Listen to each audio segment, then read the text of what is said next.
अस्सलाम वालेकुम जी। बस अब क्लिनिक की छुट्टी। अब हम जा रहे हैं एक फार्मासिस्ट के पास। मैं आपको रास्ते में बताता हूँ कि हम क्यों उनके पास जा रहे हैं। चलें जी, चलते हैं। हम उस फार्मासिस्ट के पास जा रहे हैं जिन्होंने मरीज को दवाई देने से इनकार कर दिया। बेसिकली हम उन्हें अप्रिशिएट करना चाह रहे हैं कि उन्होंने बहुत अच्छा काम किया।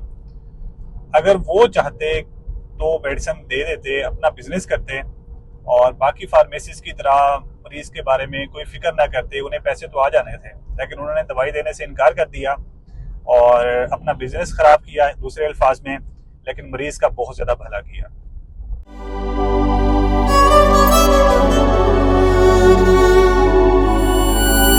हाँ जी, हम यहाँ पे पहुंच चुके हैं। ये फार्मेसी है, लाहौर के समनाबाद में ये मौजूद है फार्मेसी। तो हमें ढूंढने में बड़ा मसला हुआ, रात भी हो गई, क्योंकि ये फार्मेसी पहले शायद इकबाल टाउन में थी और अब यहाँ शिफ्ट हो गई है।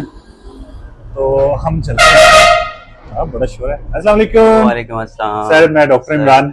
कैसे हैं आप? अल्हम्दुलिल्लाह सर, अल्लाह का शुक्र। सर, आपकी परमिशन है वीडियो बना लूं आपकी? बिल्कुल बिल्कुल सर। सर, एक पेशेंट हमारे पास आए थे, एनसेट्स ले रहे थे पेशेंट, जी। और उन्होंने हमें बताया आपके बारे में कि आप ऐसे फार्मासिस्ट हैं जी जी जिन्होंने मेडिसिन देने से इनकार कर दिया और कहा जाके ना आप डॉक्टर को चेक करवाएं। जी जी बिल्कुल सर, मैं इसलिए आपके पास आया हूँ। पेशेंट को रीनल फेलियर निकला, पेशेंट बहुत ज्यादा स्वेलिंग में था। बिल्कुल बिल्कुल। और I came here to really appreciate you. जी जी माशाल्लाह, मैं सल्यूट करता हूँ सर आपको। सर, आपके लिए एक गिफ्ट भी है मेरे पास, मैं इंशाल्लाह आपको देता हूँ।